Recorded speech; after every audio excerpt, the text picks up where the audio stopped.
तो आज हम पढ़ेंगे नॉन मेटेलिक मिनरल्स। माइका के बारे में पढ़ेंगे।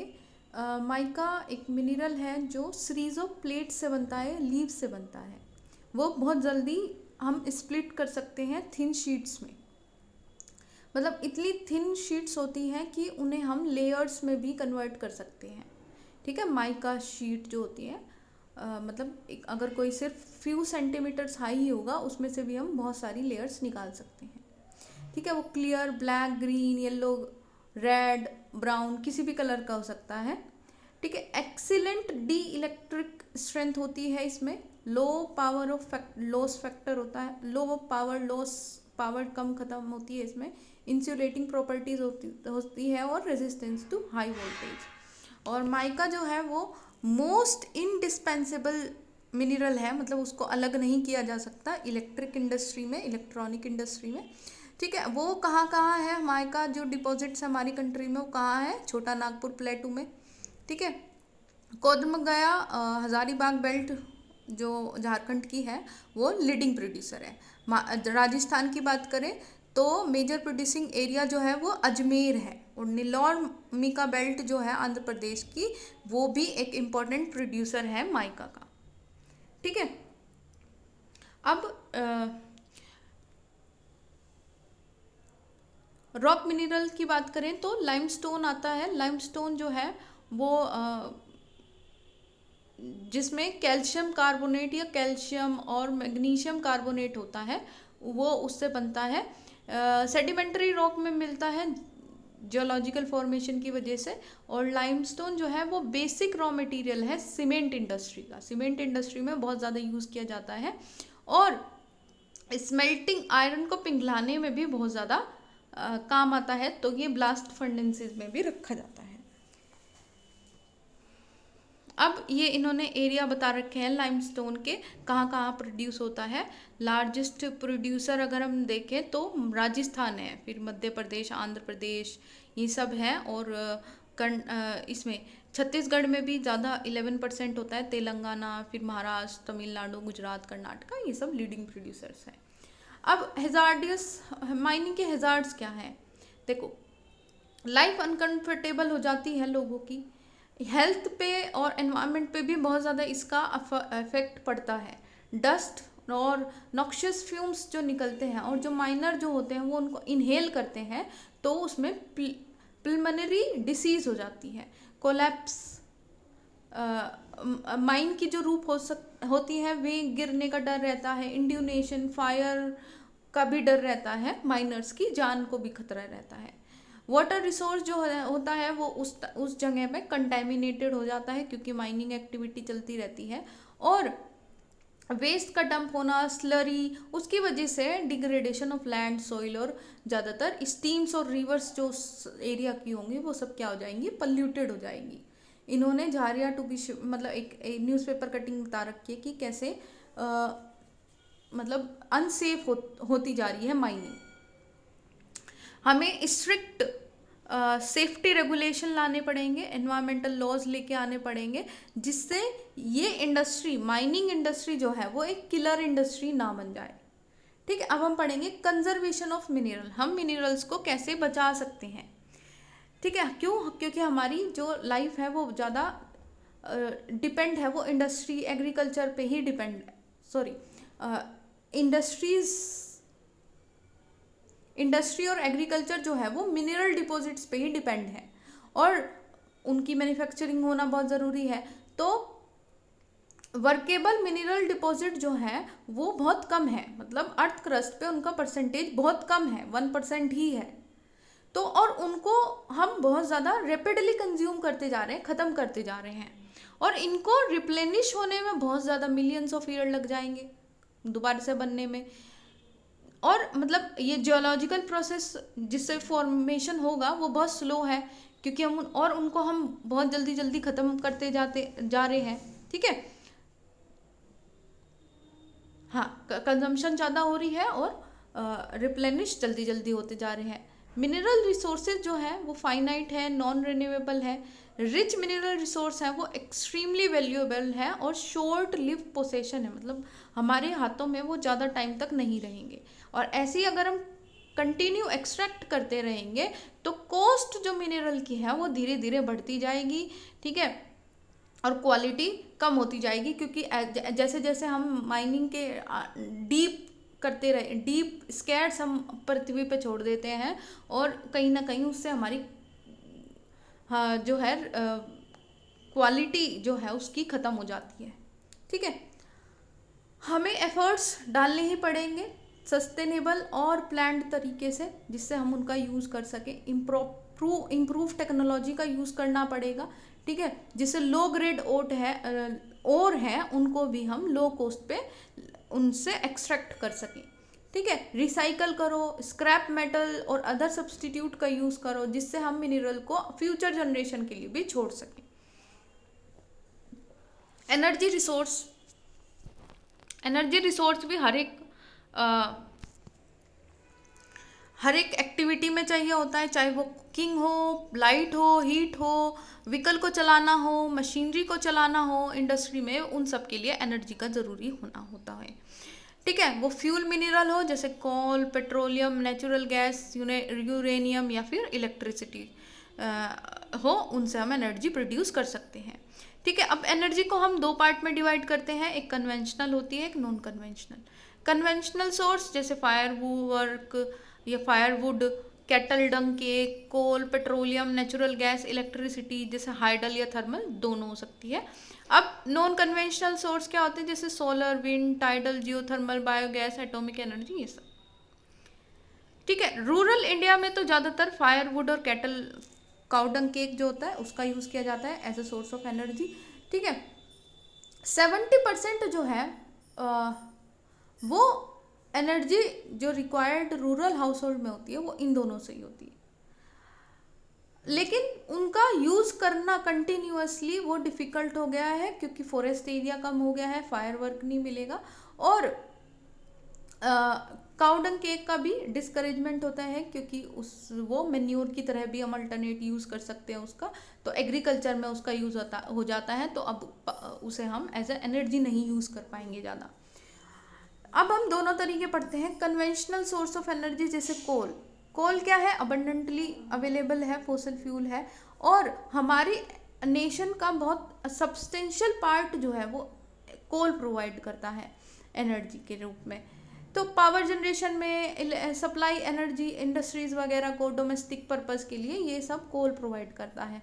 हम बहुत ज़्यादा हाईली डिपेंड हैं कोल पे, ठीक है, जो भी हमारी कमर्शियल एनर्जी रिक्वायरमेंट होती है उसके लिए। कोल कैसे फॉर्म होता है, ये जो प्लांट मिनरल्स जो मटेरियल जो होते हैं वो बहुत ज़्यादा मिलियंस ऑफ ईयर तक कंप्रेस्ड रहेंगे under the soil and then coal बनता है। तो कोल अलग अलग तरीके से बनता है, मतलब वैरायटी होती है उसकी कि कितनी डिग्री है उसकी कंप्रेशन की और क्या उसकी डेप्थ है, कितने टाइम तक वो बरीड रहा है इन द सॉइल। तो डिके प्लांट जो होंगे, अगर दलदलिया एरिया है, स्वैम्प एरिया है, तो वो पीट बनाएंगे। पीट एक वैरायटी ऑफ कोल ही है, ठीक है। उसमें कार्बन लो होता है, हाई मॉइस्चर कंटेंट रहता है, ठीक है, लो हीटिंग कैपेसिटी होती है। और दूसरा आता है लिग्नाइट। लिग्नाइट भी क्या होता है, एक लो ग्रेड ब्राउन कोयल होता है, सॉफ्ट होता है, हाई मॉइस्चर कंटेंट होता है, ठीक है। ये नवेली तमिलनाडु में आपको मिलेगा and it is use for making electricity, ठीक है। कोल जो हम डीप बरीड होंगे और इंक्रीज टेम्परेचर की वजह से जो बनते हैं उसे हम बिट्यूमिनस कोल कहते हैं। पॉपुलर है कमर्शियल यूज़ के लिए, और मेट्रोलॉजिकल कोल है, ठीक है। हाई ग्रेड मेट्रोलॉजिकल कोल जो होता है वो बिट्यूमिनस का ही हाई ग्रेड होता है, ठीक है। इसमें वैल्यू, इसका स्पेशल वैल्यू क्या होती है, ये स्मेल्टिंग में काम आता है फॉर आयरन स्मेल्टिंग में काम आता है। फिर नेक्स्ट आता है एंथ्रासाइट। हाई क्वालिटी हार्ड कोल होता है एंथ्रासाइट। अब इंडिया में रॉक जो है, कोल की जो रॉक सीरीज है वो 2 मेन जियोलॉजिकल एजेस हैं, जैसे एक तो गोंडवाना जो 200 साल मिलियन बहुत पुरानी है, और दूसरे है टेरिटोरियल डिपॉजिट्स जो 55 मिलियन ईयर ओल्ड ही है। ज़्यादातर जो है वो गोंडवाना कोल है, मेट्रोलॉजिकल है कोल, और दामोदर वैली में हमें मिलेगी। ये देखो इन्होंने हमें बताए हैं कोल फील्ड कहाँ है, कोल माइन कहाँ है, ऑयल फील्ड कहाँ है, मेजर नेचुरल गैस और HVJ नेचुरल गैस पाइप्स कहाँ कहाँ हम मिलेंगे। और झारखंड, झारिया, रानीगंज, बकारो, ये सब कोल फील्ड है हमारी कंट्री में। गोदावरी, महानंदी, सोन, वारदा वैली, ये सब भी कोल डिपॉजिट्स हैं इनके अंदर भी। टेरिटोरियल डिपॉजिट्स की बात करें तो मेघालय, असम, अरुणाचल प्रदेश, नागालैंड, ये नॉर्थ ईस्ट का जो एरिया है हमारी कंट्री का, वहाँ मिलेंगे। कोल जो है वो बहुत बल्की मटेरियल है, और वो जब भी कहीं हम ट्रांसपोर्ट करते हैं वो रिड्यूस हो जाता है, या इन केस ये मतलब इतना अपना लूज वेट कर देता है, अगर हम इसे बर्न करेंगे तो ये ऐश बन जाता है, ठीक है, राख बन जाएगा। हैवी इंडस्ट्री, थर्मल पावर जो है वो ज़्यादातर कहाँ लगाई जाती है, जहाँ पे कोल फील्ड हो। नेक्स्ट आता है हमारा petroleum.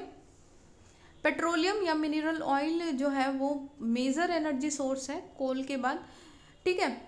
Heat, lighting, lubricants, machinery के लिए रॉ मटेरियल, बहुत सारी मैन्युफैक्चरिंग इंडस्ट्री के लिए काम आता है। पेट्रोलियम रिफाइनरीज जो है वो एज अ नोडल इंडस्ट्री के लिए काम भी करती है फॉर सिंथेटिक टेक्सटाइल, फर्टिलाइजर, और भी जो केमिकल इंडस्ट्री है। पेट्रोलियम जो है वो इंडिया में अकर होता है, वो कैसे कि आर्टिक्लाइंस होंगी या फॉल्ट ट्रैप्स होंगे, जब रॉक फॉर्मेशन होंगे तब, ठीक है। जहाँ पे फोल्डिंग डोम्स या आर्टिक्लाइंस होंगी, ये ऑयल जो है ट्रैप्ड हो जाता है क्रेस्ट में। जो ऑयल बियरिंग लेयर होगी वो पोरस लाइमस्टोन या सैंडस्टोन रखेंगी, जिसमें ऑयल फ्लो करेगा। ऑयल सिंकिंग या राइजिंग से प्रिवेंट करने के लिए हम नॉन पोरस लेयर्स का भी इंटरवीन करवाएंगे। पेट्रोलियम जो है वो ज़्यादातर फॉल्ट ट्रैप्स में पोरस और नॉन पोरस रॉक्स में मिलता है, ठीक है। गैस जो है वो क्योंकि हल्की होती है तो वो अबव द ऑयल होती है। मुंबई हाई, गुजरात, आसाम, ये सब हमारी इंडिया में मेजर प्रोड्यूसिंग ऑयल पेट्रोलियम होते हैं। Ankleshwar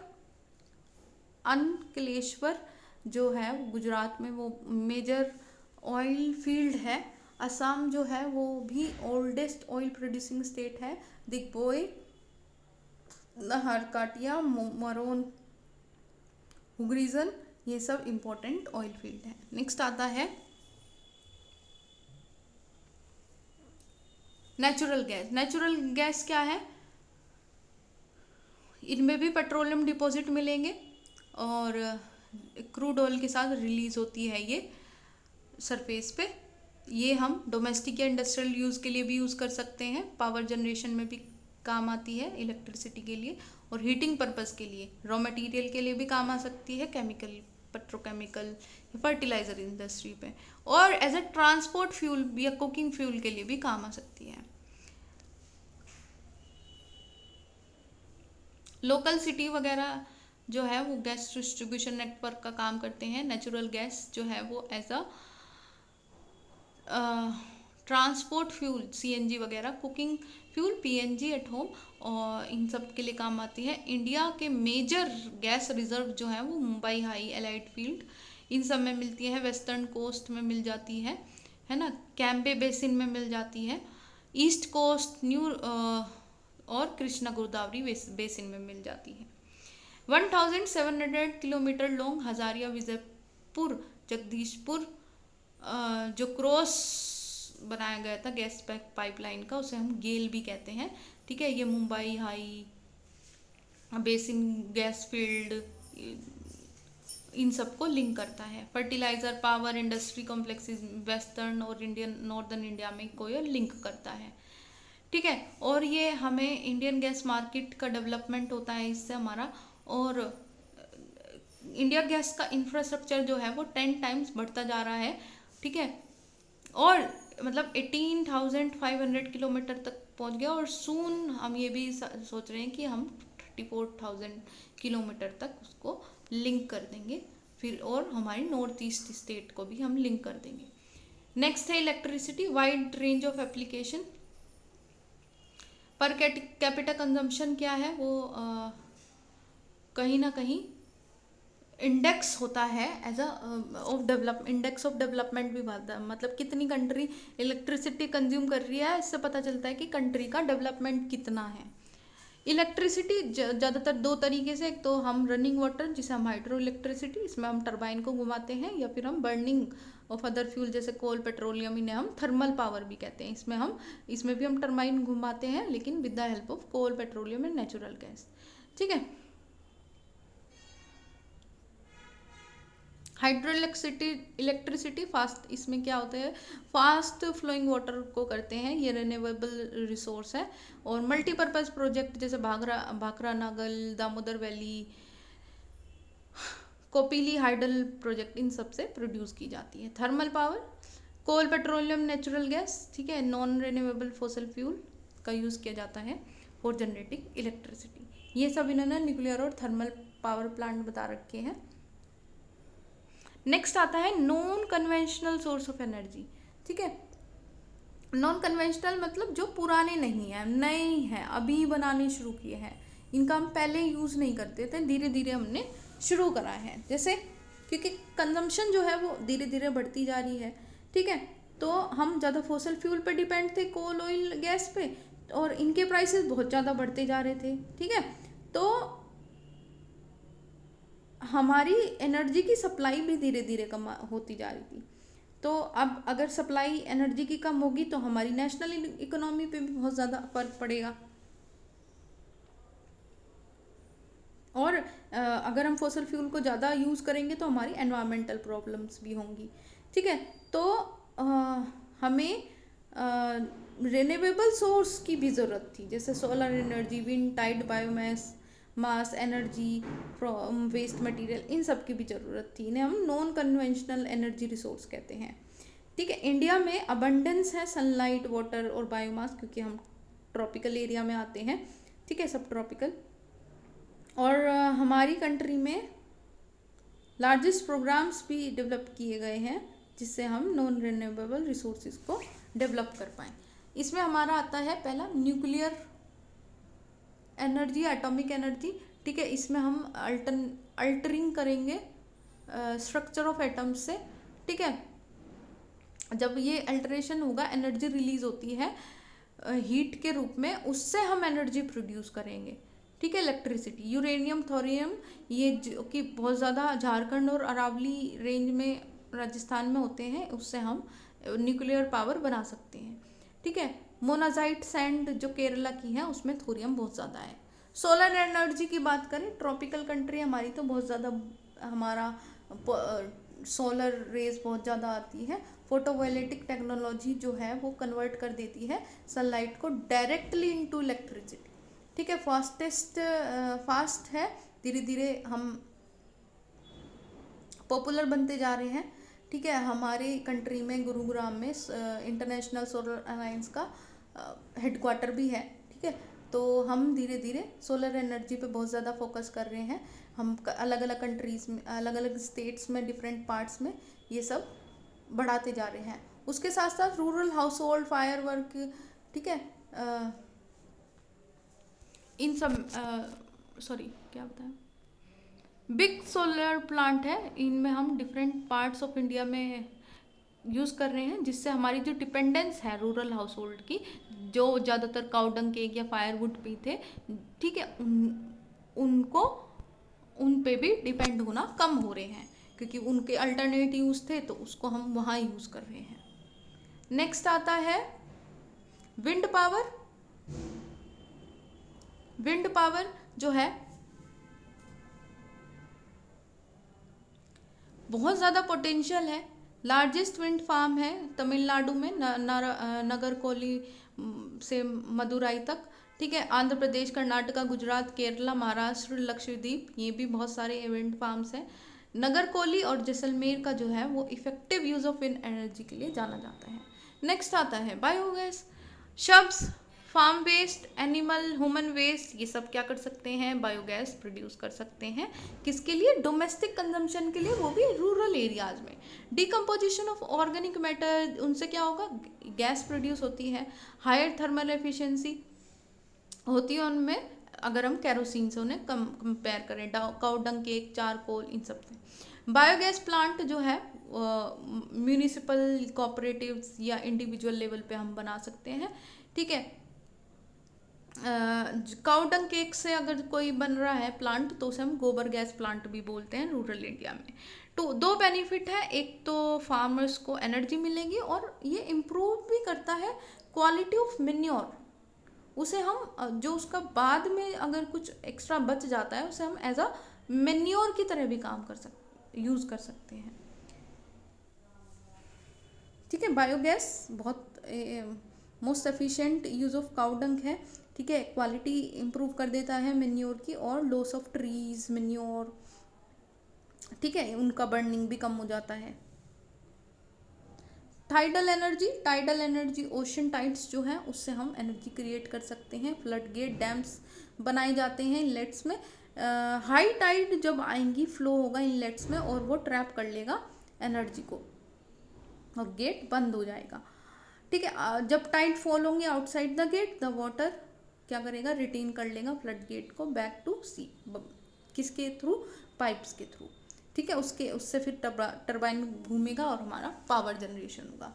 India, Gulf of Khambhat, Gulf of Kutch Gujarat में, western coast of Gangetic delta, Sundarban region, West Bengal जो है वो अच्छी एक कंडीशन देते हैं फॉर टाइडल एनर्जी।